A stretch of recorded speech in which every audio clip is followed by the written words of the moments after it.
Olá pessoal, tudo bom? A gente está aqui mais uma vez com um convidado muito especial.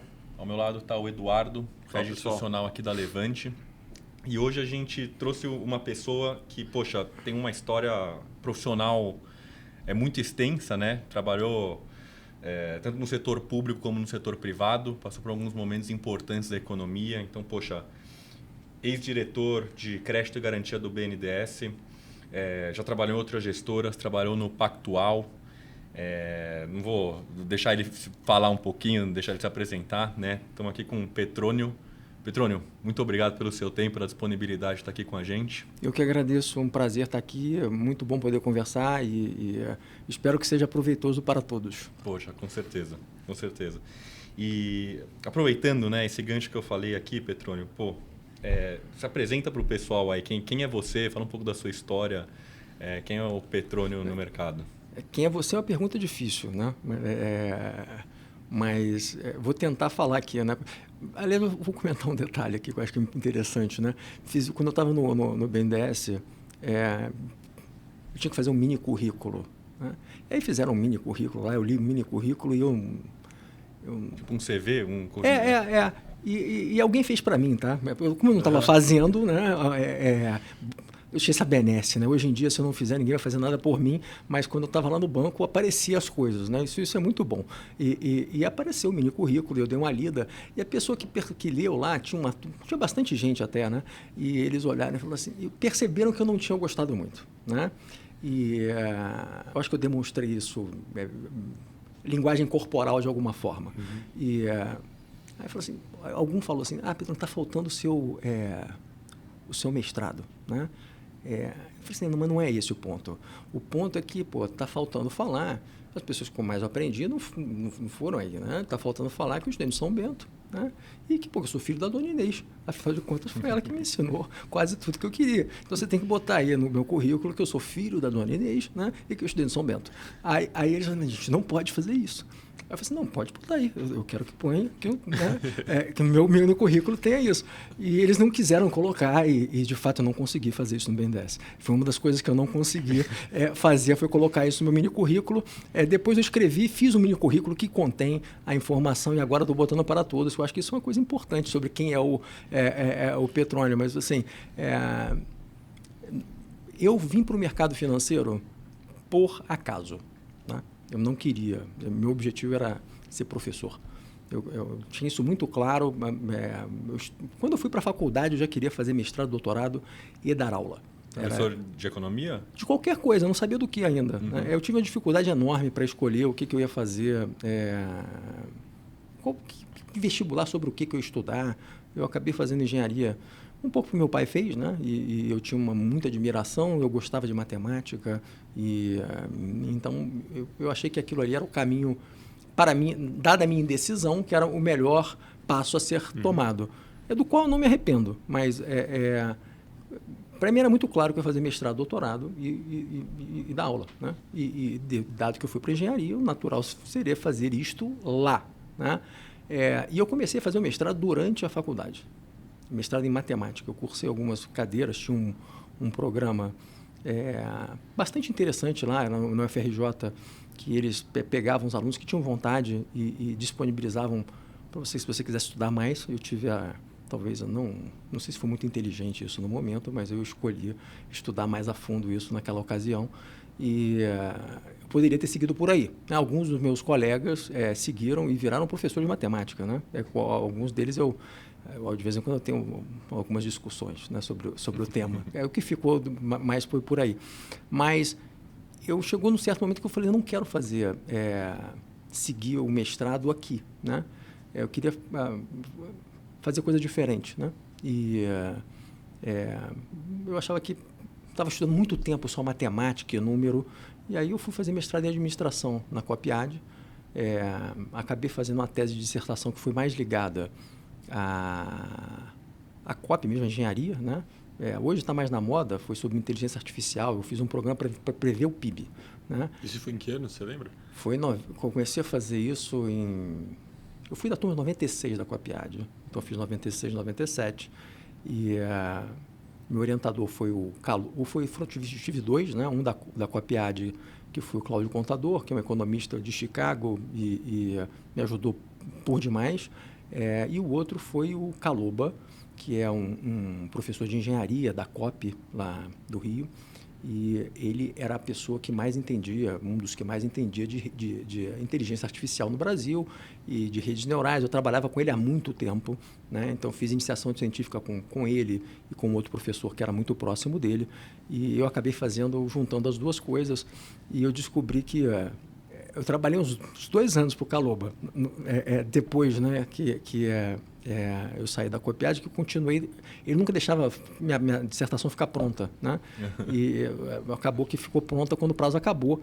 E grande parte do que eu escrevi ele cortou. E eu nunca fui usado para. Não sei se foi usado para outras coisas depois, mas eu mesmo não usei. Mas para mim, a Copiade foi a porta para eu ver outras coisas. E eu acho que, no fundo, assim, a formação de você ter um background de matemática, mas ter um outro background que não tem nada a ver com matemática, eu acho que é fundamental. E eu tinha a impressão, quando eu era mais novo, que o mais difícil era a parte de números, né? Que isso daí era mais desafiador. E, no fundo, eu acho que aquilo era uma desculpa. Na verdade, os números são mais fáceis, né? Porque 1 mais 1 são 2, 2 mais 2 são 4, e não tem discussão sobre o tema. Então, o assunto morre imediatamente. Quando você está falando de literatura, o problema é mais complicado. Você está falando sobre a vida humana, sobre problemas de verdade, ali o negócio é mais complicado.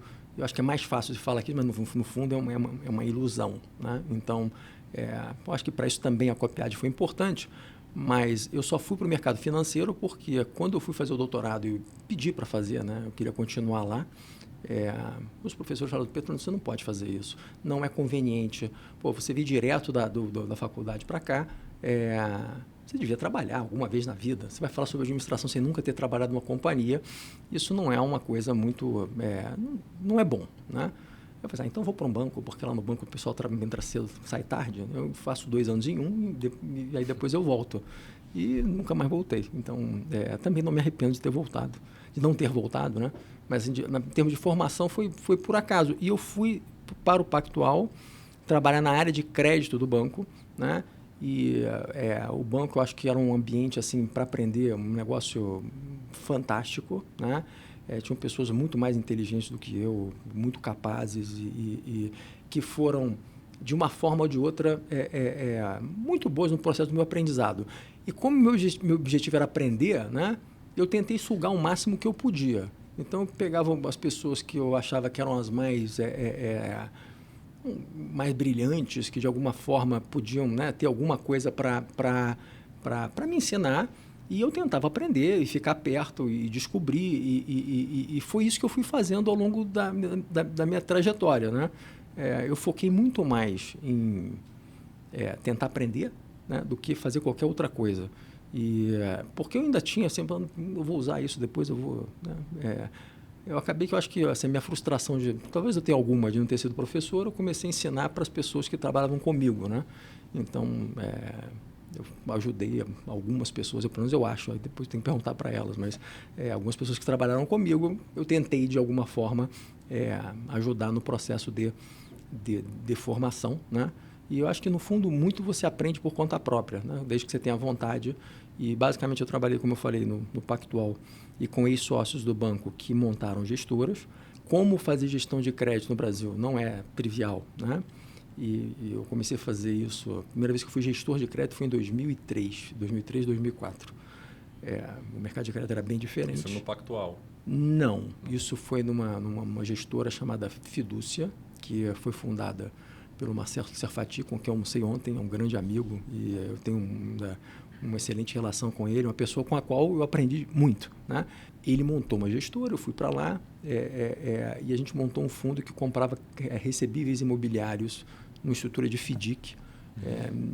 Era muito CRI, o pessoal, quem fazia muito CRI lá era junto com a antiga, com a Rio Bravo, que depois fez o spin-off, virou RB. Quem está lá ainda, um grande amigo também, até hoje, né? O Glauber, ele vai lembrar disso, ele foi um dos pioneiros em fazer CRI aqui no Brasil, e o Glauber falava que quando ele falava de CRI, todo mundo achava que era um chocolate. Eu estou revelando aqui a minha idade, a do Glauber também, que é um pouco mais velho do que eu, mas é uma pessoa muito querida também. Então a gente fazia CRI, que era chocolate, e FDIC, que ninguém sabia o que era. Então era um desafio muito grande. E acaba que por isso eu acabei fazendo coisas diferentes também, né? O mercado era tão pequeno que você era quase que obrigado e montar empresa no Brasil uma dificuldade, é um processo duro, né? Do ponto de vista de aprendizado, eu diria que é fantástico, né? Mas tem as consequências, né? Algumas das quais eu carrego fisicamente, né? Eu peguei uma alergia nas costas mais ou menos nessa ocasião e até hoje ela não acabou, né? Então eu passei a conviver com isto e faz parte acho que do processo, mas para aprender foi muito, muito bom. Eu queria que você abordasse um pouco como é que foi essa convivência ali no Pactual, porque acho que é um lugar rico que a gente ouve muita gente falando, né? Então, como é que foi essa experiência ali, as pessoas que você trocou ideia e o quanto isso influenciou nessa sua formação? Eu tenho só coisa boa para falar do banco, tá? Do Pactual, agora BTG Pactual. Na época que eu estava lá era Pactual e que eu acho que posso falar de lá, assim, das pessoas, tá? Uma coisa que sempre me chamou a atenção lá no banco, isso é verdade em alguns outros lugares também que eu trabalhei, mas assim, as pessoas são muito boas, né? De competência. E é muito bom você trabalhar com gente boa, né? Então, você aprende pra caramba e assim, você está com um cara que é um parceiro seu, né? E aí por acaso você muda de área. E você assim, pô, não vai ter ninguém tão bom quanto ele. Mas senta um cara do seu lado e você, não, o cara é bom também. Não é igual, mas assim, tem algumas habilidades outras menos e tal, mas assim, são pessoas extremamente competentes, né?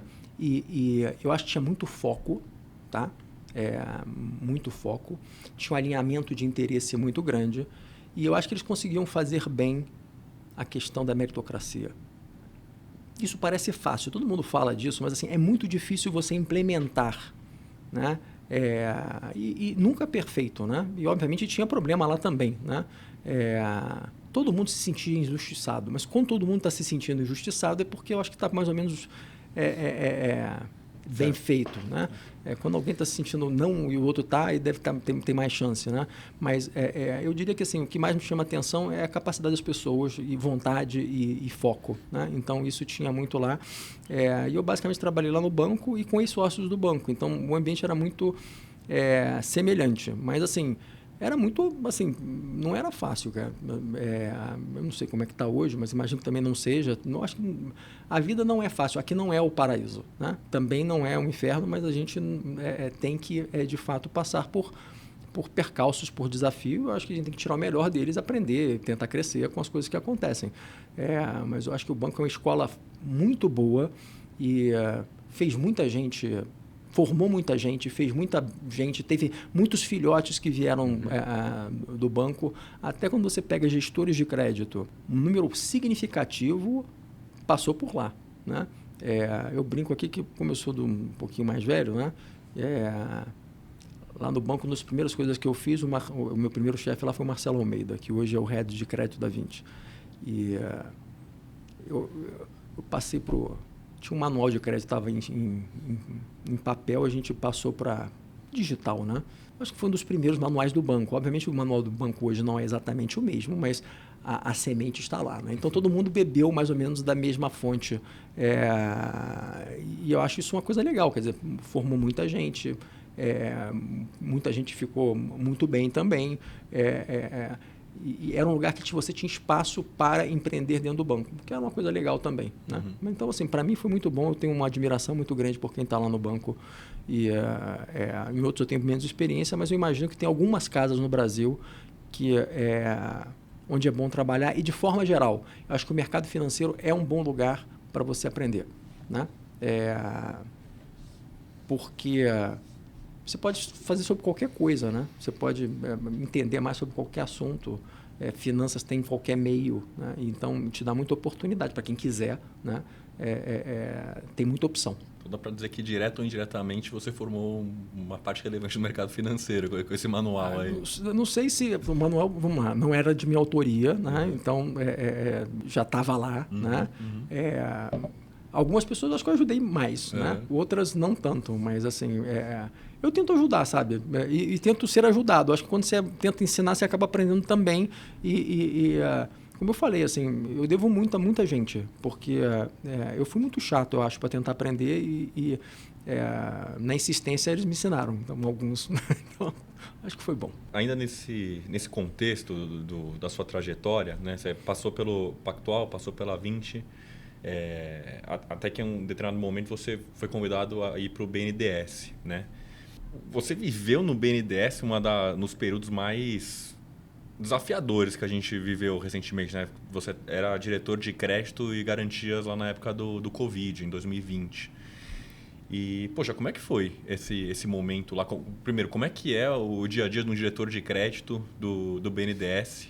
Como é que foi essa vivência lá nesse momento tão conturbado? Tá, eu vou te falar logo do primeiro dia que eu cheguei.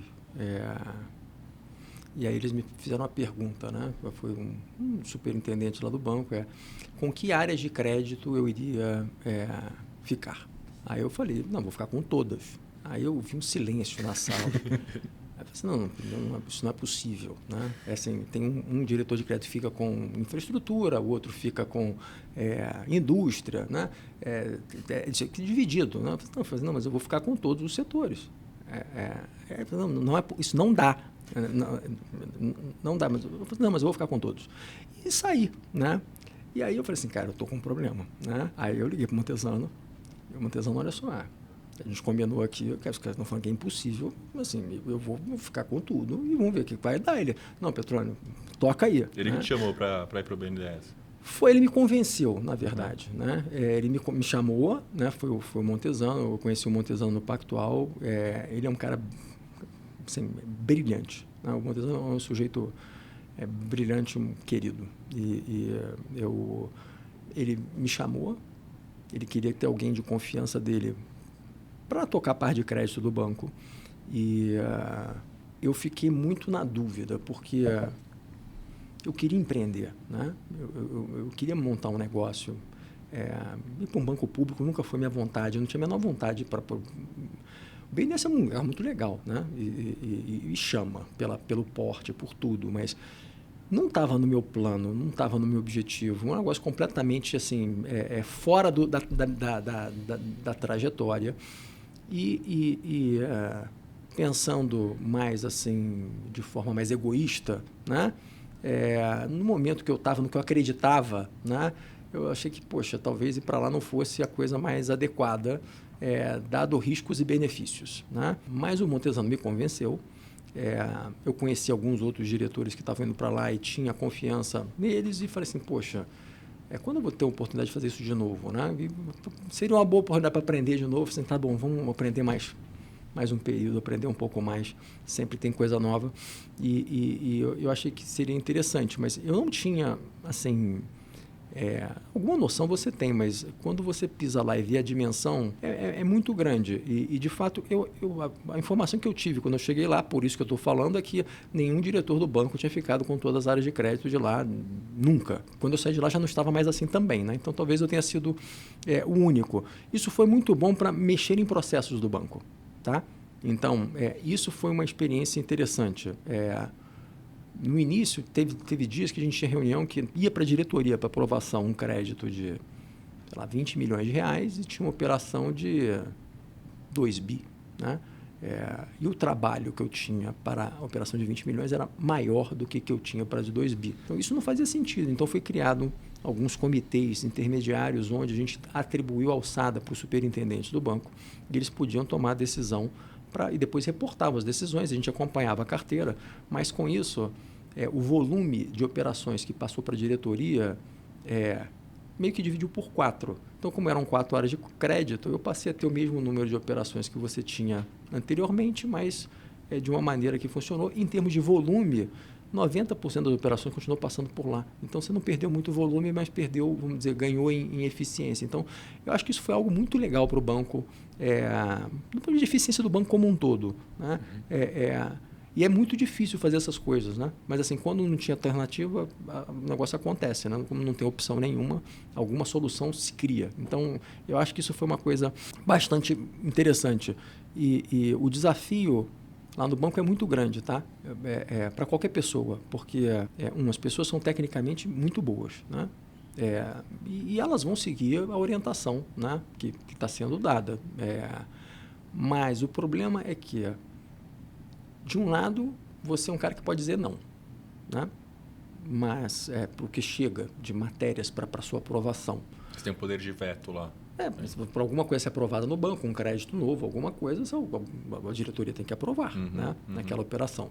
Isto posto, não, tá bom, mas eu quero mudar uma coisa, fazer uma coisa diferente. Isso tem que partir de dentro, né? E como é que você faz isso acontecer, né? Dado que é sabido que você não vai ficar lá para sempre. O funcionário do banco ficará para o longo prazo, né? Você tem um período, né? Então, se você conseguir esperar um tempo, aquele chato que está lá, uma hora ele vai embora, né? Um chato, no caso, eu, né? Então, você não pode ser chato, né? Isso, assim, tem gente que tem um pouco mais de habilidade, mas, assim, para mim era muito claro que eu tinha que mostrar para as pessoas que eu estava realmente bem intencionado, porque era 100% a verdade, que eu estava querendo fazer alguma coisa legal, que tinha um propósito interessante, né? E com isto, você mover as pessoas para que elas, né, issem em alguma direção, né? E eu acho que isso eu consegui fazer lá no banco. Até com alguma facilidade, porque tem muita gente no banco que tem vontade, né?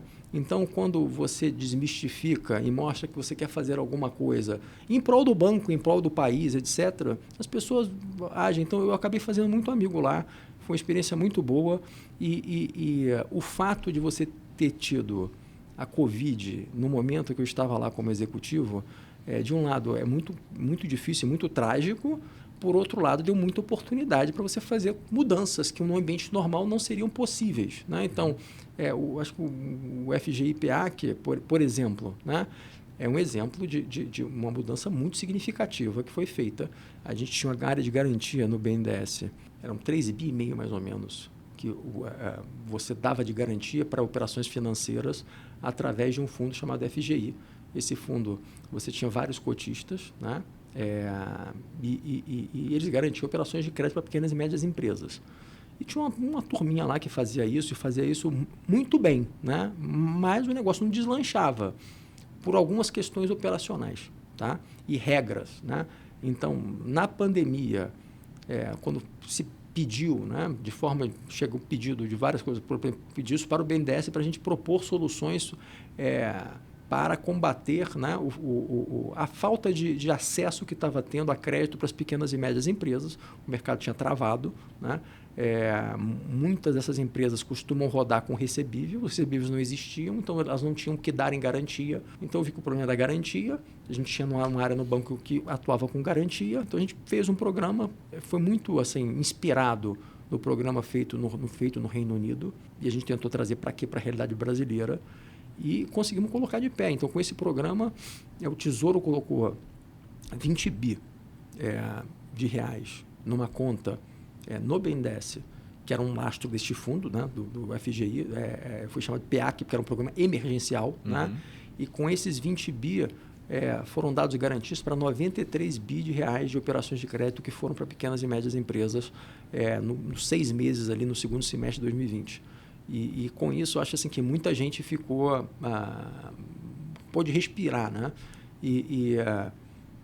Foi um esforço brutal. Então, assim, como é que era o dia a dia, né? Cara, eu tinha reunião das 8 da manhã até, sei lá, depois eu botei um limite, eu falei que depois das 8 eu não fazia mais.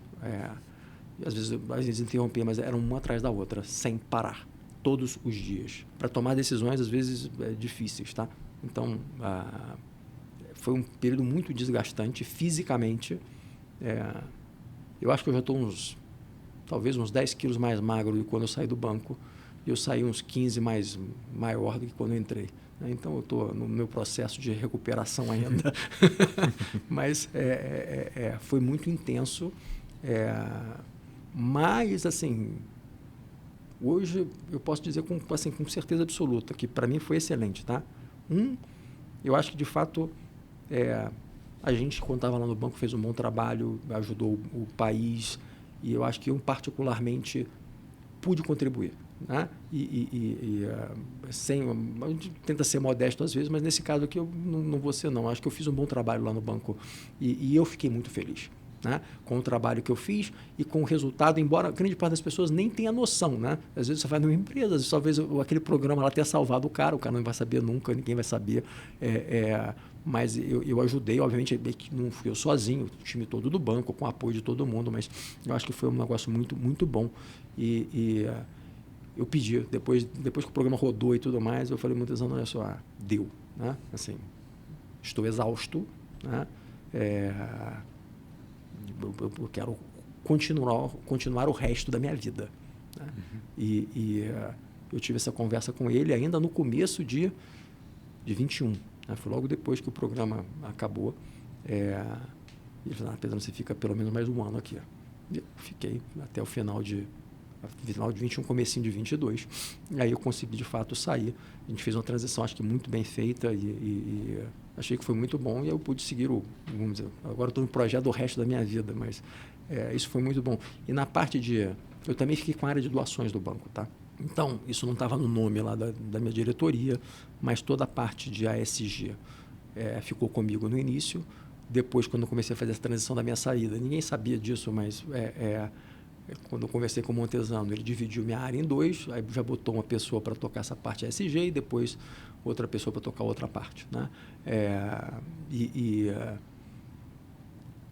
A gente também fez um programa muito legal na pandemia, né? Que foi um programa de doação do banco, onde o banco doou 50 milhões de reais no começo, depois botou mais 50, mas o banco só doava o recurso se tivesse algum terceiro doando também. Doei 50 milhões, mas tem que ter 50 milhões de terceiro caindo aqui na conta, aí saem os 100, né? Quero não lembrar o número exato, mas 1.700 e tantos doadores. Obviamente tem uma concentração, mas teve muita pessoa física, qualquer um podia doar, né? Quando você doava, tinha todo um programa feito pelo time do banco. Doação com algum destino específico? O destino era o seguinte, a gente viu que tinha um gap, tá? Porque teve muito recurso indo para a prefeitura e para o estado, e eles iam para os hospitais estaduais e municipais e federais, mas você tem um problema que grande parte das pessoas são atendidas por Santa Casas. E as Santa Casas não são instituições da prefeitura, nem do estado, nem de coisa nenhuma, né? Então, estas empresas estavam com um problema. Então, era destinado às Santas Casas, né? E você comprava no início, e você vê como é que foi legal isso, tá? Primeiro que, assim, você fez um programa que foi validado, né? Você teve alguns parceiros que ajudaram, desde o início, né? A Cital ajudou, a IAI fez auditoria, e todo mundo trabalhando de graça, né? Para colocar isso de pé, mas você comprava os medicamentos, né? E entregava, não ia dinheiro para ninguém, né? Ia máscara, avental, enfim, os materiais básicos lá, os insumos para os hospitais que eles estavam precisando. E com o tempo, alguns doadores falaram, não, olha só, eu queria doar, no momento estava faltando oxigênio, a gente quer doar cilindro de oxigênio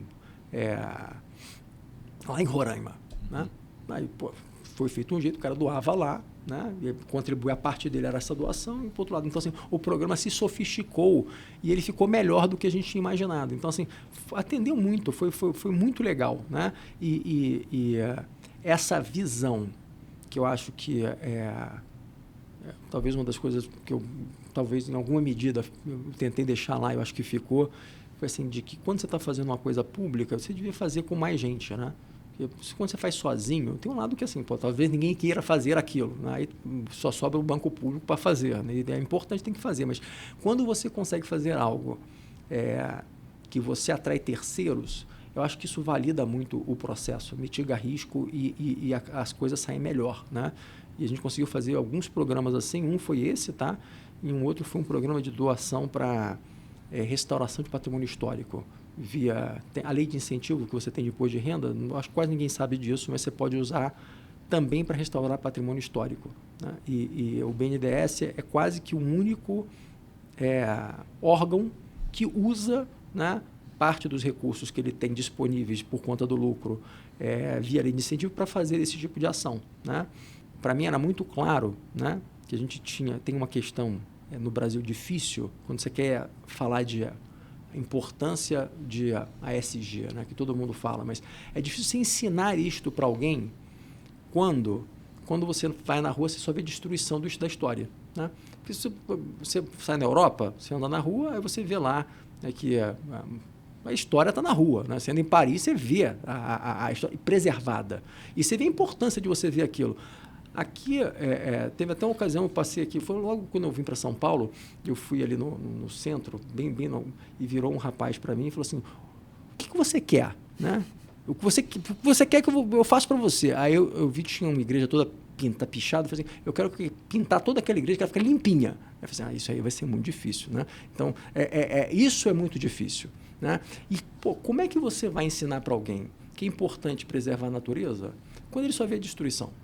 E não vê nada que é bonito. Né? Então, você buscar preservação da história, né, e tornar as coisas mais bonitas e agradáveis, isso é fundamental para você ter uma consciência de que preservar é importante e você deveria também preservar a natureza. Senão você não vai preservar coisa alguma. Né?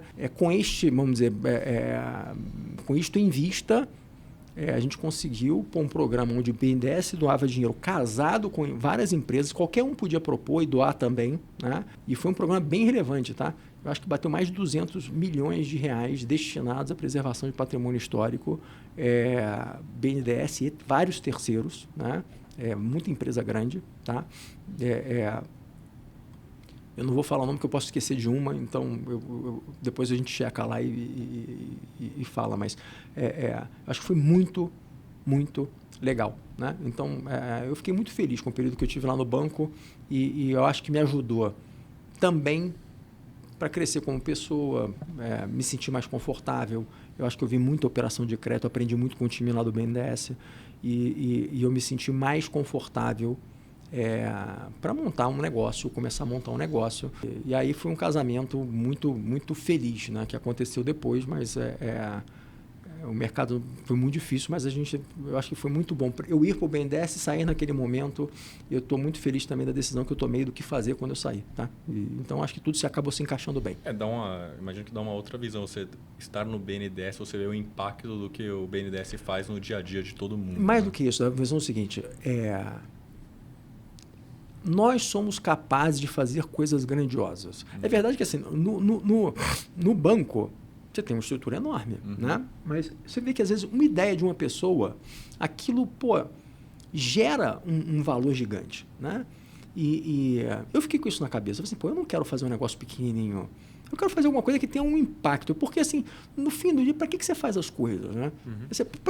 Por que você vai trabalhar, né? Uma parte, tudo bem, eu tenho que, levantar recursos para sustentar as pessoas que eu tenho obrigação de fazer, né? E esse é o primeiro dever, né? Eu tenho que ser capaz eu tenho 3 filhos, então assim, tem minha esposa que trabalha também, mas assim, eu tenho que dar um jeito, certo? Então, esse é um objetivo, mas não é só isso, né? Ou tem algo mais, né? Então, eu acho que buscar o algo mais é importante. E aí, não ter limitação mesmo. Por que você vai se limitar? Né? Deixa que o mundo já é tão limitante, deixa que ele te limite, não você próprio. Né? Então, essa autossabotagem eu tento não fazer. Eu tento pensar grande, fazer coisa grande, obviamente com o pé no chão, né? Mas tentar ousar com responsabilidade, mas pode ser ousado.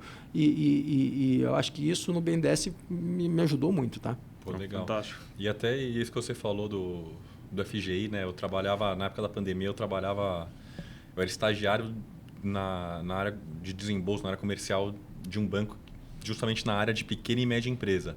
E é exatamente isso que você falou. Parou limite para todo mundo, pequena e média empresa não tinha capital de giro, não tinha nada. Esse FGI salvou muita gente, muito cliente. Eram 500 bi de crédito para pequena e média empresa, ordem de grandeza, no começo de 2020. Se você olhar no meio do ano, não cresceu. O crédito para as grandes empresas cresceu muito, porque todas elas tomaram as linhas que elas podiam nos bancos. As pequenininhas ficaram sem nada. Quando você faz o FGI, sai desses 550, que tinha crescido um pouquinho, mas não muito, os 550, ele vai para uns 700 bi no final do ano. Né? Então, 93 vieram com garantia do banco, só que os próprios bancos, uma vez que o negócio começou a rodar, começaram a dar mais dinheiro ainda. Então, de fato, a quantidade de recurso que irrigou a economia naquele momento, para quem estava precisando e sem dinheiro, foi muito importante. Né? Eu vou até além, assim, falando por mim, você tem uma certa desconfiança ali olhando a máquina pública e saber que tinha gente bem intencionada, inteligente, criando coisa nova, solucionando problema, acho que para mim é fantástico. Assim. Sempre tem, tá? Então, assim, isso daí é um outro mito também, tá? Assim, na máquina pública tem muita gente boa. Né? Tem uma questão de perfil, né? Então assim, tem gente que tem perfil para aquilo, eu acho que eu não tenho, né? Mas assim, eventualmente a gente se esforça para atender, para tentar ajudar quando precisa, né? Mas eu acho que quando você tem um propósito bom, mostra o caminho, as pessoas, veem o que você quer, você consegue fazer muita coisa. Eu queria entrar já trazendo para a história já mais para a UCAN, né? Você saiu lá do BNDES, foi para a UCAN, né, tocar essa parte de crédito. Se você puder contar um pouco como é que é seu dia a dia lá. Sei que hoje você toca a parte... São 2 fundos, né? Um fundo de liquidez e um fundo de crédito. Corrija se eu estiver errado.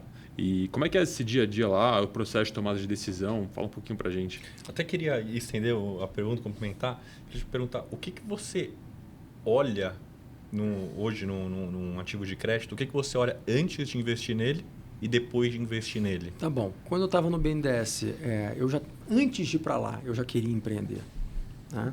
E eu acho que o mercado de crédito é um mercado muito... eu já estou vendo esse negócio há muito tempo. E os juros no Brasil são talvez a variável mais determinante para explicar por que demorou tanto tempo para esse mercado deslanchar. Eu acho que a gente ainda está no início, tá?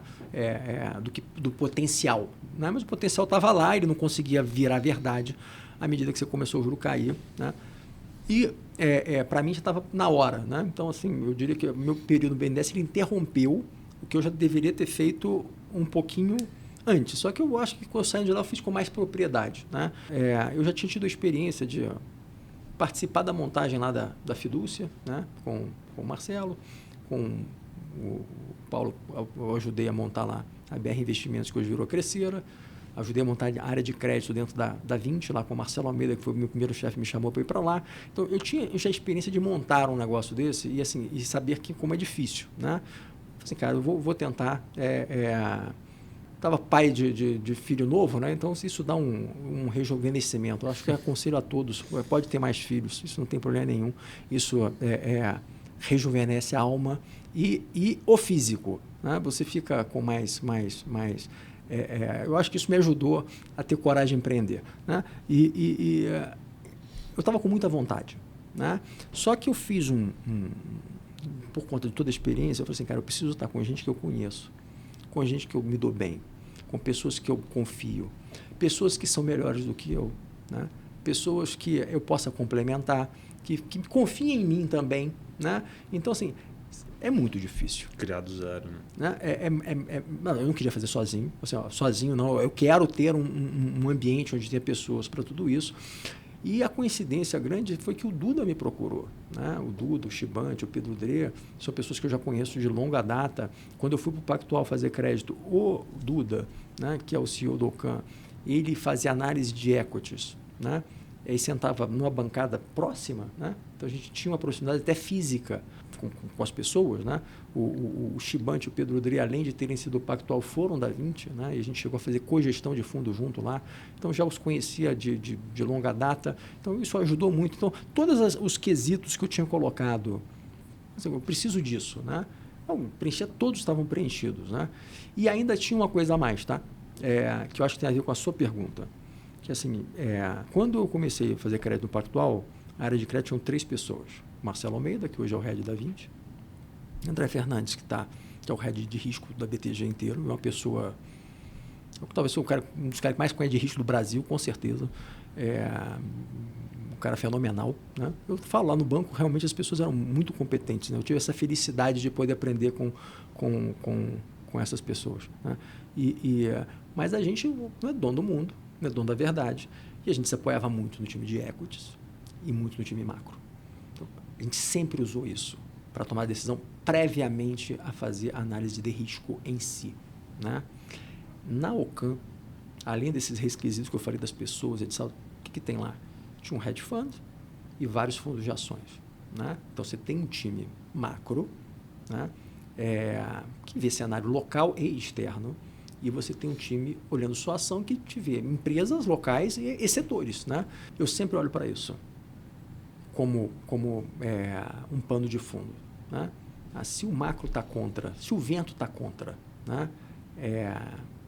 Não faz sentido. Né? E uma coisa que eu aprendi com o Paulo, né? O Paulo gostava de usar um negócio que ele chamava de tese de investimento, que tem a ver com as teses, muitas vezes são macro e às vezes são setoriais. Né? Então, às vezes você faz isso sem perceber, mas às vezes você faz isso percebendo. Né? Aí você faz um esforço o que são as teses? Elas são hipóteses que você acredita. Né? E você faz o statement. Né? Isso aqui é uma coisa que eu acredito. Eu vou dar um exemplo aqui. A população do Brasil está envelhecendo. Né? Você tenta mostrar por que você acha, o que você pode dizer para acompanhar aquilo dali e o efeito que isso deveria ter nas companhias. Para algumas isso pode ser favorável, para outras isso pode ser algo que gera uma ameaça. Né? E aí, se eu acredito nisso e tem empresas que estão bem com isso, eu deveria focar nestas empresas que estão com vento a favor. Então, coisas que tem muito vento contra, eu tento estar fora. Tá? Então, assim, é uma mistura de macro com micro. Sobre isso, você coloca análise de risco, né, de crédito. E sobre isso, você coloca o que você puder, cara. Na verdade, assim, eu tento, empresa X, se eu sei que alguém conhece mais da empresa do que eu puder falar com a pessoa puder me falar alguma coisa, eu tento saber. A análise de crédito e equity, ela é muito parecida em muitos aspectos, mas muda o foco. Né? Eu posso comentar um pouco depois, se vocês quiserem, assim, do que eu acho que são diferenças. Eu fiz os dois já. Já fiz a análise de gestão de equity e a análise de gestão de crédito. Né? Mas o foco é o outro. Eu estou pensando o que vai dar errado, né? O que pode dar errado. Né? Isso na de crédito. De crédito. É um ambiente mais depressivo. Né? Então, você fica lá, isso aqui vai dar errado, pode tudo errado. Né? E você fica, né, procurando defeitos. Né? Por quê? Quando tudo dá certo, você tem um contrato e sua rentabilidade está ali estabelecida. Aí você não vai ganhar um centavo a mais por conta disso. E se as coisas derem erradas, você vai descobrir que você virou acionista. E aí talvez pode ter um upside depois, mas de um preço já bem mais baixo do que você imaginou inicialmente. E o negócio é trágico. Né? Então, quando você tem problemas ali, é muito ruim. Né? Então, assim, dada a relação de riscos e benefícios, evitar problemas é muito mais importante. Então, qualquer coisa que está esquisito, eu prefiro falar não. Na dúvida, eu estou fora. Né? Ainda assim, a gente erra. Né? Então, mas erra menos. Né? Então, eu acho que esse é um ponto importante nesse processo. Focar para evitar problema. Você consegue explicar um pouquinho mais a diferença de analisar ação e dívida? Vamos lá. Então, um é o foco, né? O que pode dar certo vis-à-vis o que pode dar errado. Assim, do ponto de vista de análise, você não tem valuation. Você não faz. Você pode fazer até um valuation, ou olhar para o valuation de uma companhia, para você ter um parâmetro, né? Porque, assim, em tese, se você pegar, sei lá, o EV de uma companhia, né? O valor do equity mais da dívida. Né? Se um percentual muito grande é dívida, você tem lá esse é um dos 6 lá do crédito, quanto você tem de capital. Né? Eu gosto de ver quanto você botou de dinheiro lá dentro mesmo. Mas se tem um valor intangível que vale mesmo, a empresa vale, tem valor, isso ajuda no crédito. Então, esta é uma componente relevante, mas eu diria que ela não é a primordial. Né? Mas, assim, se eu vou olhar os números da empresa, o balanço e tudo mais, é muito parecida a análise. Qual é o ponto? Eu vou estar olhando para tentar achar descasamento, tá? Descasamento de prazo, ou seja, você tem dívidas, obrigações que têm um prazo e seus ativos têm outro prazo diferente. Né? Não casa. Isso é um problema. Né? Ou de moeda, sei lá, seu passivo é em dólar, seu ativo é em reais, ou vice-versa. Isso pode gerar um tipo de risco, mas buscar descasamentos é algo que é importante. Agora, isso aí o analista de equity pode buscar também, até pensando na outra ponta. Ele está buscando um descasamento, ele pode achar bom até. Né? Assim, eu estou achando, imagina, que você tem uma empresa que é uma empresa exportadora, né? Tem dívidas em reais, né? E tem receitas em dólares. ele está achando que o câmbio vai subir, né? Então ele vai fazer uma aposta naquela companhia achando bom porque vai ter um descasamento a seu favor. Como eu aqui sou... Né, pode ir para o outro lado também, né? O outro lado, ele tem simetricamente, né? Talvez, benefícios. Eu não tenho simetricamente. Então, não é exatamente igual, mas buscar descasamento pode acontecer para os dois lados. O que eu acho que o analista de equity não faz, ou faz menos, tá? É olhar para problema mesmo, ficar problema, qual o pior caso, né? E buscar lá o negócio. Se ele começar a fazer isso, ele não vai comprar ação nenhuma, né? Então, eu acho que ele não chega a esse ponto que vai deixá-lo fora do mercado em 99% do tempo. Agora, tem uma outra, quase todo analista de equity passa do pressuposto que a dívida da companhia é sempre enrolada. Então, ele não olha para o fluxo da dívida. Nem o fluxo, nem com quem nem como qual é o indexador, como é que é os juros, quais são as obrigações que estão ali. Né? Então, o analista de crédito ele tem um trabalho, talvez não tenha de fazer o valuation, pode ser menor, mas ele tem um outro trabalho que é levar em consideração a dívida da companhia para montar o fluxo de caixa da empresa. E aí, assim, uma das discussões que eu vejo às vezes no mundo de equities muito um analista faz fluxo de caixa para a companhia, né? E faz o valor da empresa e depois você tira a dívida para chegar no que é o equity. Alguma parte tenta fazer o fluxo de caixa para o acionista, propriamente dito, e desconta só aquilo ali, já acha o valor do equity. Em tese, deveria dar o mesmo resultado. O ponto é o seguinte, você fazer esse exercício de fazer o fluxo de caixa para o acionista de verdade, você começa a fazer uma porção de premissas. Tá? Porque você tem que dizer quando a empresa rola, que taxa ela rola, né? Quanto ela vai botar mais dinheiro para dentro ou para fora. Se ela botar o dinheiro num fundo, sei lá, de caixa, quanto é que vai render o fundo? Né? E aí isso gera N complicações. Tá? Eu acho, por exemplo, quando eu fui analista, eu comecei a falar esse negócio de fluxo de caixa para a empresa é uma bobagem, né? Tem que fazer para o acionista. Na prática, quando eu comecei a fazer, cara, não dá para fazer isso. Né? E eu comecei a fazer o fluxo de caixa para a empresa pela simplicidade. E aí eu digo também o seguinte, ao longo do tempo, tá? No início eu fazia modelos de 50 páginas, tá? Que eram extremamente detalhistas. Pô, tinha lá quanto é que o cara paga de conta de luz, né? Seria, quanto é que ele gasta com água, com tudo, né? E no fundo tem tanta incerteza que aquilo é uma ilusão. Então você acha que você tem um modelo que representa a realidade, mas ele acaba fugindo mais ainda e você se ilude achando que você é capaz de, com aquela quantidade de informações gigantesca, fazer um negócio mais detalhado. É parecido o problema quando você tem essas regressões, né? Você põe variável demais lá, você começa a botar coisa que não está ajudando em coisa nenhuma. Né? Então, eu acho que tem um pouco desta componente e eu passei a fazer coisas mais reduzidas. Então, eu prefiro fazer as coisas mais simples. Aliás, eu chamo o campo por causa de simples e essencial. Né? Então, eu acho que essa filosofia está correta para o mundo de investimentos. Para outros mundos, eu acho que não. Né? Fora do Ocam, eu prefiro o complexo e belo. Né? Na Ocam, eu acho que para o trabalho simples e essencial está funcionando perfeitamente bem. Né? O ponto é que para crédito, nesse lado, não tem muito jeito. Você tem que olhar para os compromissos da companhia. Quando a dívida vence, qual é o indexador, qual é os juros, com quem é aquela dívida, quem são os banqueiros, como é que está a companhia, se ela tem acesso ao mercado ou se ela não tem, se ela poderia ter um problema para acessar o mercado em algum momento, para rolar aquela dívida. Então, essas coisas você tem que olhar. E aí, eu diria que talvez essa seja maior, do ponto de vista de análise de modelo, é a maior diferença de crédito para equity na minha visão. Tá? Entendi. Legal. Puxa, até aproveitando esse gancho que você falou da diferença do que você fazia lá atrás, do que você faz hoje, né? Até antes de falar um pouquinho de cenário aqui. Poxa, recentemente, um dos artigos que você publicou fala da importância da experiência do analista, né? Quando vai fazer uma análise de uma empresa. E, poxa, você falou da sua evolução.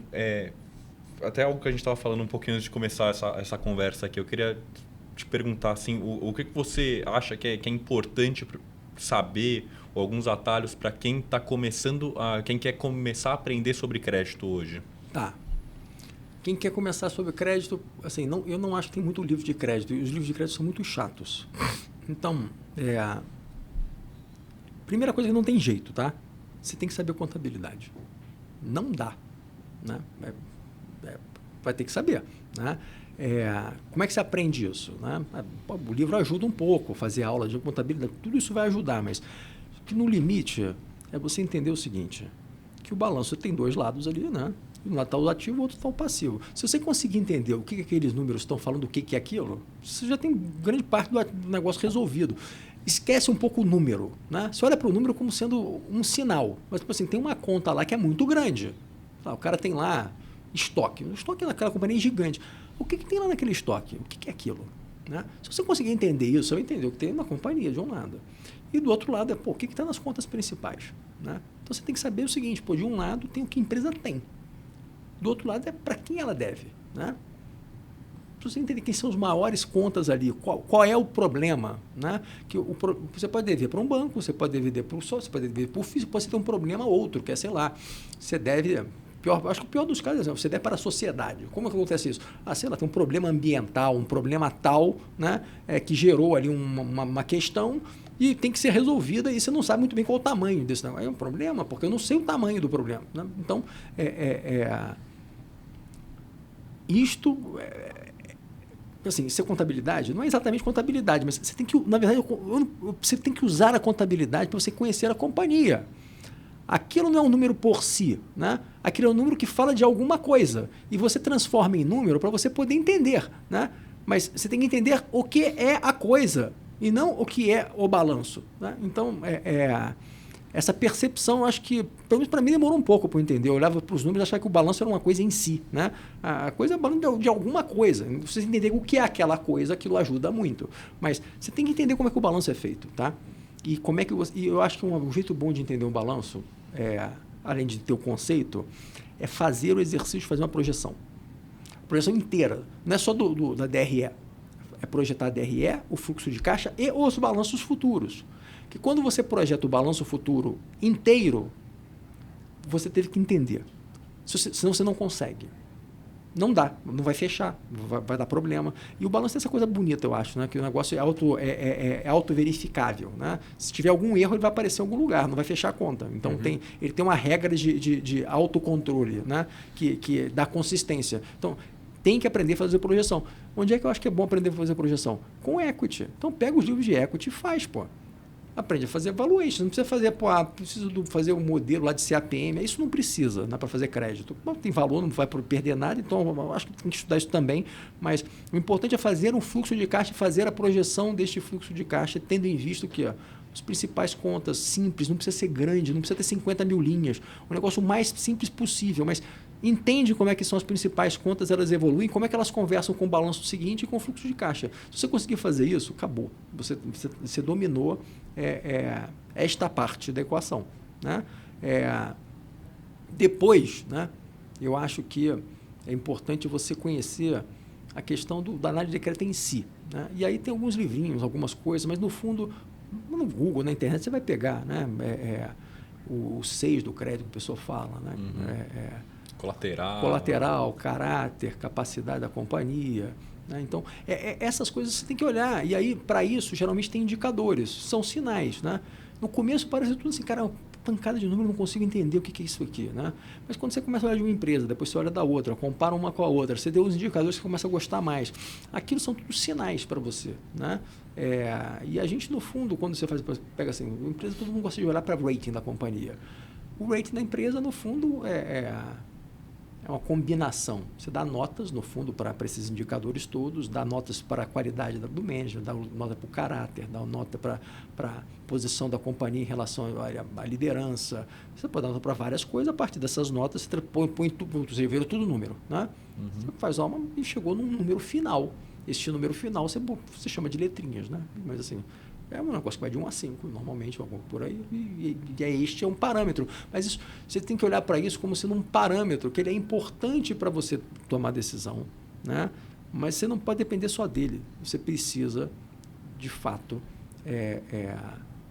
de entender da companhia, entender do setor, entender do ambiente macro, né? E aí sim você toma a sua decisão com base nisso tudo. E com quanto mais pessoas você falar, com quanto mais diverso e experiente for o seu comitê, mais você tem chance de evitar problemas, né? No fundo, quando você vai fazer um processo de investimento em crédito, eu acho que você pegar o modelo de crédito lá do BNDES, o do BTG, o do Itaú, o meu, né? Ou de algum concorrente aqui que tem fundo, eles não vão ser muito diferentes. A diferença está no juiz, né? É o cara que está lá para tomar decisão, e como é que você aplica a regra para o caso concreto. Porque eu tenho uma regra geral, né? Só que, tá bom, mas tem esse caso aqui agora, né? Este caso aqui agora, ele não tem só esses 5 indicadores, essa empresa tem uma porção de outras coisas. Tem pessoas lá trabalhando, né? Ele é gerativo, aquele é de verdade, aquilo não é uma porção de números, né? Eu tenho que decidir sobre aquele para aquela empresa, naquele momento, né? E aí eu tenho que aplicar a regra geral. Aplicar a regra geral para o caso específico é um problema para um juiz de direito, para um pai, né, querendo educar um filho, e para um gestor querendo tomar decisão de uma posição. Então, e aí você tem que aprender com a sua vida, né? E eu acho que o aprendizado ele é inteiro, né? O aprendizado da vida é inteira, né? O processo que eu uso para decidir sobre crédito, né, no fundo, não é uma coisa decidir se eu vou comprar ou não, mas quando eu vou decidir qualquer coisa, né, eu tento usar a mesma coisa, né? E por isso que eu acho que a experiência é importante, e por isso que eu acho que é importante você usar, eu não sei se é nesse artigo também que eu falo isso ou não, em um outro, mas você precisa, eu tenho muita dúvida se... Acho que as duas coisas acontecem, tá? Uma coisa é você usa o modelo para aprender sobre a companhia e para decidir, e outra coisa é você decide e você faz o modelo para explicar para terceiros o que você está fazendo, né? E para verificar se o que você intuiu, né, é verdadeiro, né? Eu tendo a falar, se eu precisar de muito tempo, para equity eu posso gastar mais, mas para crédito eu preciso de muito tempo para decidir se a empresa é boa ou ruim, ela é ruim, né? Porque se eu não entendi, se eu não estou entendendo o que ela faz, se eu não entendo como é que é o modelo, então eu não entendo, portanto, eu não quero, né? Não é muito difícil. Ontem me perguntaram, você gosta dessa empresa aqui? Eu falei assim, eu não entendo. Eu não sou capaz de avaliar essa companhia, portanto, eu não tenho. Eu não estou falando que ela é ruim. Eu estou falando que eu não sou capaz de avaliar isso. Aliás, este é um livrinho que eu acho que vale a pena ler, né? Aquele O Jeito Warren Buffett de Investir. Sim, né? Ele tem essa regra, eu não sei se é a primeira ou a segunda, é uma das primeiras, que é você tem que investir numa companhia que você conhece, né? Para crédito, essa regra vale 1000 vezes, né? E se o negócio for muito complicado, esquece, né? Outra coisa que eu acho que para crédito é diferente de equity, né? Lembrando aqui, a análise de equity adora empresa que cresce muito, né? Eu falo, qualquer coisa que cresce muito, um bebê é uma coisa terrível, né? Então, assim, crescer muito, bebê pode crescer muito, né? Agora, um cara cresce muito grande, cresce muito, não é legal, cara. É um negócio assustador. Aí me assusta e eu corro. Eu não li o jeito Warren Buffett de investir, eu já li o jeito Peter Lynch de investir.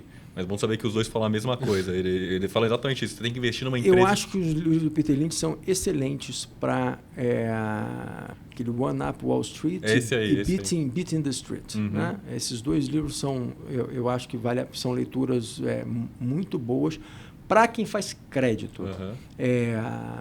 O jeito Warren Buffett de investir é um livro que eu gosto muito. Tem alguns outros aqui que eu acho que são bons livros. Eu gosto dos livros do Collins, principalmente para você ter uma noção da importância sobre você ter propósito na companhia, né? E entender mais uma empresa. Eu acho que esses livros são muito bons para te ajudar. E tem uma vantagem, né? Que eu acho que aqui no Brasil, como a gente está atrasado em relação aos Estados Unidos, você pega esses livros que são mais antigos, eles falam um pouco da realidade, eles são atuais. Né? São atuais aqui. É isso. Boa. Eu acho que um gancho, a gente comentou como investir em crédito privado. Em crédito em geral, Eu queria que você discorresse um pouco das estratégias que rodam hoje lá na UCAN, né, na parte de crédito. E aí tem uma pergunta adicional que eu queria fazer. Acho que primeiro, se quiser comentar, depois eu faço para não ficar muita coisa em cima. Dos fundos? Cara, a gente começou do mais fácil, né? Foi um pensamento muito brilhante, mas assim, vamos começar pelo mais fácil em vez de começar pelo mais difícil. E o caminho para começar, eu acho que o mais fácil é você começar por créditos com menor risco, né? Então a gente começou por ali. Por acaso, ano passado foi um ano muito difícil para crédito high grade, porque você teve 2 eventos no início do ano que machucaram o mercado. Você tinha na carteira esses? Cara, eu não tinha nenhum dos 2 papéis, tá? Eu posso falar por quê também. Aí mostra um pouco do processo. Então, Lojas Americanas. Meu time macro lá time macro do OCAN, pessimista com o cenário, muita incerteza aqui e fora do Brasil, né? Muita incerteza. A gente não sabia como é que era, tinha acabado de ter uma transição de governo, ninguém sabia como é que ia ser as coisas. Então, assim, tinha muita incerteza. Era um cenário de muita incerteza. Varejo não é um segmento muito adequado. E a Lojas Americanas, a despeito de ser uma empresa de referência, pelo menos ela era naquele momento, né? Ela não gerava tanto caixa também, né? Então, assim, combinação, eu falei, não. Depois eu fui ver o preço. Né? Se eu fosse ver o preço, eu talvez ficasse mais tentado. Mas a gente primeiro já cortou, aí depois né? E ficamos fora. Já não fazia parte do seu universo... Se eu não tivesse o time macro da UCAN, ou essa visão setorial / macro que eu falei, fosse só lá no buy the book de crédito, eu daria um limite. Eu teria alguma exposição. Né? Como a gente faz esse negócio, aí cortou por ali. Tá? O segundo caso, que foi Light, aí toda essa análise macro, setorial, isso aqui apontava, tem o setor elétrico. Né? Era a minha maior posição, era no setor elétrico. Mas Light não. Né? Aí fui no micro e o ponto, eu imaginava que fosse acontecer isso de forma alguma. Se alguém me falasse que ia ter um problema com a Light, eu falei assim, eu acredito que não vai ter. Eu achava que ia ter um ruído com a renovação de concessão. Eu achava provável que tivesse alguma confusão, não daquela magnitude, mas foi suficiente para me deixar de fora. E eu já tinha tido também mais pessoalmente algumas experiências com a Light que eu não tinha gostado muito, mas não tem a ver com a parte financeira, era mais de comportamentos. Né? Aí você fica guardando na memória, você não viu? Então foi...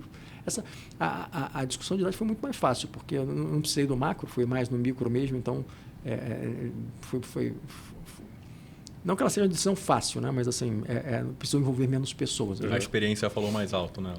Mas o pessoal de equity também, do OCAN, também não gostava do papel. Tá?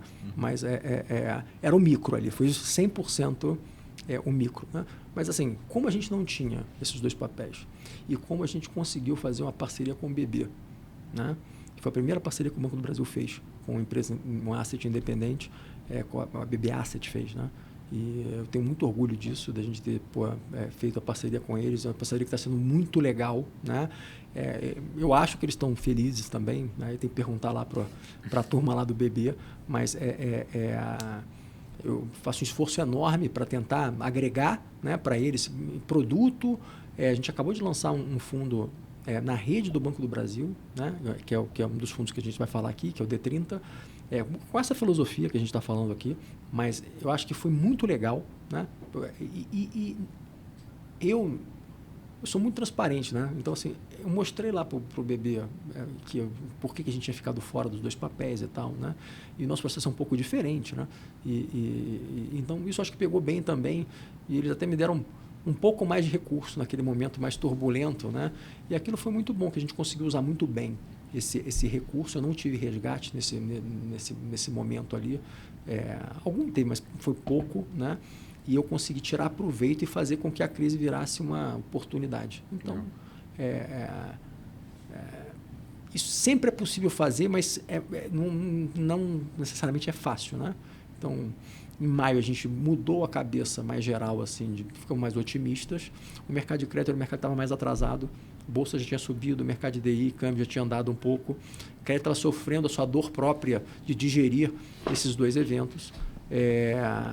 Então, a gente tomou a decisão de realmente alocar bastante ali no meio do ano em papel AAA, e pegamos o fechamento muito bem, tá? Então agora nós estamos voltando mais para a vida normal, né?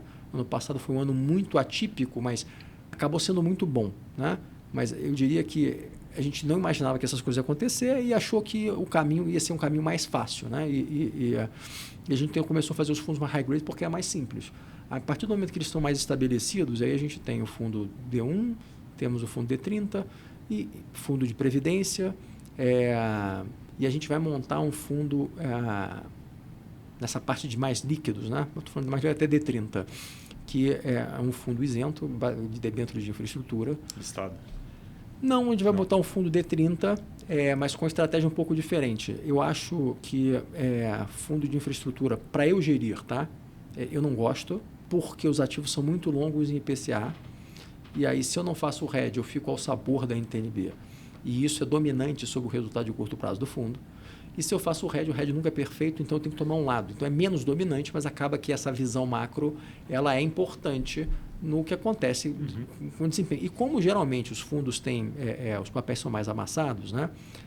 Você fica com mais dificuldade às vezes, nem sempre, mas tem momentos que você fica com muita dificuldade de fazer alfa, né, em crédito.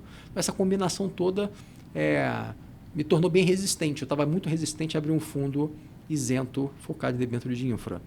Eu me convenci mais no segundo semestre do ano passado, quando a gente percebeu, né, até provocado por outras pessoas, outros agentes de mercado, foi até o pessoal do Itaú que me provocou, mas faz um fundo de debênture de infra, e se o seu problema é essa parte macro, deixa o macro mandar no fundo, né? Faz um hedge fund macro, né, isento, isso é legal, né?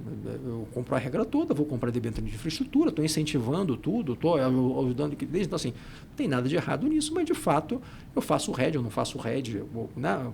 Faz o que for que tiver que ser feito, e você busca o alfa do macro, né? Então ele é um fundo macro isento, né? Por acaso está cheio de debênture de infraestrutura lá dentro, mas o risco, embora 85% da carteira, né, vai ter que ficar com o debênture de infra, o risco não está ali, né? O risco está... tem algum risco ali, mas o risco ali é baixo. Minha obrigação é não ter problema nesse fundo na parte de risco de crédito, né? E o risco está vendo em realmente tomar posições direcionais olhando para o ambiente macro. Como na Alcan a gente tem uma turma macro extremamente capacitada e a gente é super integrado, este fundo casa bem. E eu falo assim, este fundo eu tenho, vamos lá, eu não sei se ele capta, tá? É um outro problema, mas assim, eu não estou preocupado. A gente está preocupado em fazer bons produtos, que coisa que a gente acredita, né? E aí eu acho que a captação ela é fruto do resultado no tempo. Assim, como é um negócio muito novo, não sei como é que as pessoas verão isto, mas eu acho um bom produto e é um produto que eu acho que faz sentido e que a gente tem um diferencial. Então, cumprir os quesitos para a gente abrir. Então, a gente está fazendo esse fundo aqui. Então, essa daqui vamos dizer, é a estratégia, vamos dizer, mais high grade, né? O processo de crédito em si, ele não muda. O que muda eu levo em consideração qual o passivo, qual o objetivo do fundo, para eu ter ativos que sejam compatíveis com o que a gente está prometendo para o passivo, né? Então, é isso. Então, o que no tempo a gente vai fazer fazer mais fundo com um pouco mais de risco, com um pouco mais de operação estruturada e que buscam mais retorno, mas tem menos liquidez. Então, a gente vai fazer uma incursão para isso, talvez no final desse ano, começo do ano que vem, né? E no tempo, eu gostaria de ter alguns segmentos na parte de crédito Alcan, né?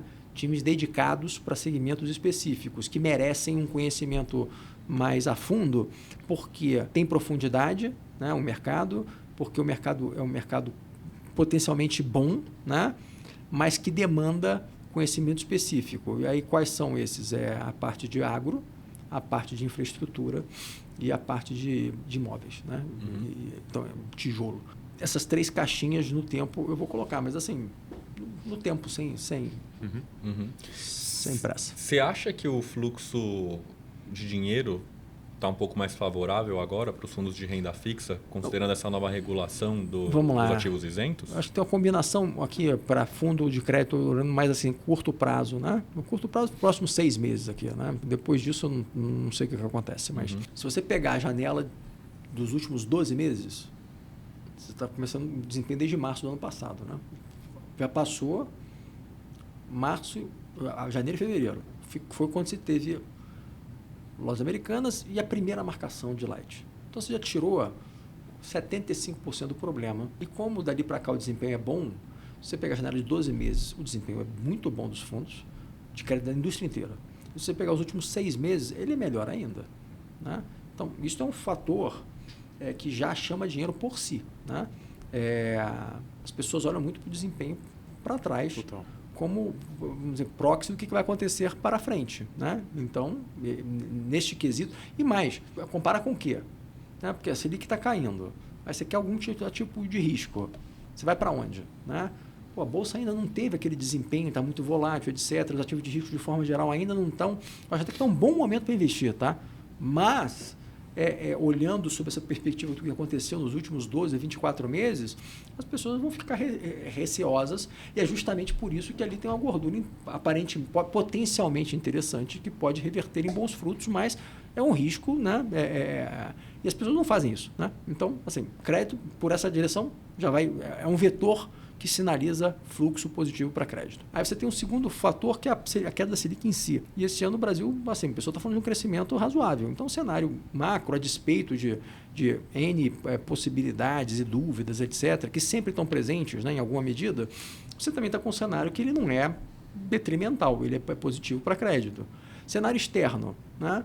Você tem a discussão de quando começa a cair o juros nos Estados Unidos. Talvez fique um pouco depois, saíram os números agora um pouco piores e tal. Mas assim, ninguém está falando de subir juros lá. Né? Ele está falando de cair em algum momento.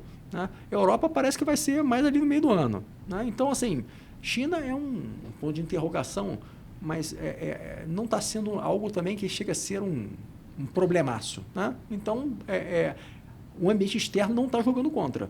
E o ambiente externo para crédito, talvez ele tenha menos influência, bem menos do que os outros. Né? Então, quer dizer, eu diria que o ambiente macro está favorável, do ponto de vista de performance está favorável, e você teve essa componente, que é uma componente muito relevante. Né? Você criou restrições para emissão de títulos isentos, seja CRI, CRA, né? Que eu acho que estava tendo excesso mesmo, então eu vejo com bons olhos essa decisão. Mas eu diria que a maior parte do volume está muito em LCA e LCI, que ficou mais longa e também muito banco talvez não tenha condição de rolar. Ou só consiga rolar, não consegue emitir mais. Então, vai ter um pedaço de dinheiro que o cara vai receber e não vai ter como alocar, pelo menos na mesma taxa. Uhum. Né? Então, eu acho natural que um pedaço desse recurso razoável vá para a indústria de fundo, e eu acho que isso está acontecendo. Tá? Mas está indo para a indústria de fundo conservador. Uhum. Né?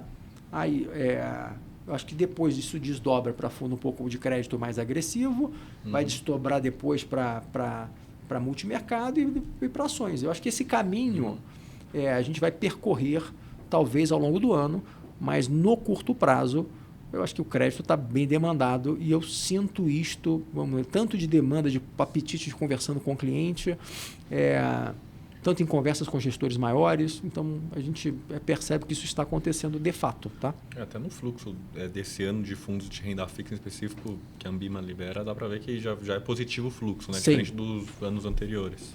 Sim. E até pegando... você comentou, né? Você tem esse projeto de lançar um fundo de infra. Talvez o timing seja favorável, né? Porque essas empresas, pensando aqui, né? Essas empresas que antes emitiam ali os CRIs, os CRAs, etc., vão ter que emitir via debênture e talvez você tenha uma maior oferta desses títulos. Acho que o timing é bom também, né? Eu acho que o timing é bom para a criação do lado de as pessoas estarem entendendo, fazer sentido, querem a classe de ativo, infra foi menos afetado, então eu acho que tudo está favorável. Tá? O único ponto de preocupação é que é muita demanda. E aí é o seguinte, se tem uma coisa que eu acho que eu aprendi aqui também, que no Brasil, às vezes você fica assim, cara, tem muita demanda, né? Falta ativo, né? Isso, o ativo vai aparecer. O Brasil é bom de colocar papel, emitir papel, o pessoal emite. Então, assim, vai ter emissão. O que pode ter algum desbalanço de tempo, né? Pode demorar uns meses para isso acontecer. Então, eu acho que, assim, quem estiver comprando um ativo de infra agora tem que ser cuidadoso, porque teve um momento muito importante um prazo recentíssimo. Mas isso eu estou falando, assim, muito curtíssimo prazo, né? E é um papel do gestor saber escolher a hora de comprar, como é que ele vai fazer isso, né? Agora, do ponto de vista estrutural, eu acho que o ativo ficou com mais apelo, ficou mais charmoso, né? E nesse caso em particular, que você tem o alfa vindo do macro, aí eu me sinto bem confortável de estar animado e achando que, enfim, que vai ser um bom produto para quem, enfim, quiser experimentar um negócio um pouco diferente. Acho que estamos caminhando aqui para o final da nossa conversa, né, Petrônio? E, poxa, a gente geralmente deixa esse espaço aqui em aberto, talvez para mencionar, tocar algum assunto que você gostaria de passar por cima, a gente não passou por ele, ou até mesmo para falar onde que o pessoal consegue investir nas estratégias da Alcan, em quais plataformas, quais veículos. A plataforma, eu diria que quase todas a gente está, né? Então, todas as principais plataformas nós estamos, os fundos da Alcan estão lá, então não há uma grande dificuldade. E aí é mais selecionar o que é o apetite a risco, né? O que é o risco que você quer correr? Quer multimercado, quer ações, quer renda fixa, e é mais curto, mais longo. Então, a estrutura de gestão dos fundos, ela segue um padrão, né? Os de crédito seguem sempre a mesma filosofia, e o que, como eu falei, a gente procura adequar, mas o investidor tem que selecionar o perfil de risco que ele quer correr. Se você tem algum ponto que a gente não mencionou aqui, que você gostaria de mencionar também? Eu acho até que a gente vai precisar convidar ele mais uma vez. Com certeza vai ter que voltar para uma outra conversa, mas para mais futuramente, poxa, e é realmente isso. Se a gente não mencionou alguma coisa que você gostaria de mencionar, e a gente pergunta também se tem algum documentário, alguma série, alguma coisa para ver que você viu recentemente e gostaria de indicar aqui para o pessoal. A gente está montando a Blockbuster do Condado. Olha, tem eu não vejo série, tá? Eu via, depois que nasceu meu terceiro filho, eu não fui mais capaz de acompanhar série alguma, né? Eu tenho, assim, de finanças eu quase não tenho, eu tenho lido muito, mas visto muita pouca coisa. Eu adoro ver música, show, etc., mas assim, eu acho que uma coisa que me fez uma diferença para mim, assim, eu fiquei pensando aqui um pouco no tempo, teve um vídeo que eu vi, e foi mas eu não sei o quanto ele está disponível, tá? Mas eu vou dar um jeito de mandar para vocês depois, tá? Mas foi uma aula que um padre que foi meu professor no colégio, ele mandou para mim, eu não sei por que ele fez isso, eu acho que ele achou que tinha a ver comigo, mas e no fundo tinha, que era sobre o Salmo 138, né? Que no fundo ele fala que as pessoas, ele se sente meio que, ele percebe que Deus olha para ele, né? E ele se sente incomodado com isso, porque assim, esse cara está vendo minha intimidade aqui, né? Eu estou querendo, né? Tem um amigo meu que falava isso, lá no Rio de Janeiro você fica em frente, às vezes, ao Cristo Redentor, né? Você olha para ele, esse cara está me olhando aqui, né? Então, dá uma certa sensação de uma intromissão indevida, né? E que esse cara meio que, vai para o mundo e tenta se esconder, né? E, obviamente, isso dá errado, né? Ele fica meio... Essa saída não dá muito certo. Ele acaba pedindo para Deus ajudá-lo, né? Eu diria que talvez isso eu achei legal a aula e eu acho que eu passei um pouco por isso também. Então, eu acho que é um vídeo legal, vou mandar para vocês. Legal, bacana. Muito obrigado de novo pela presença aqui, Petrônio, pelo seu tempo. Obrigado a quem está nos acompanhando aqui, ao Dudu que me acompanhou. Boa. Até uma próxima, pessoal. Obrigado.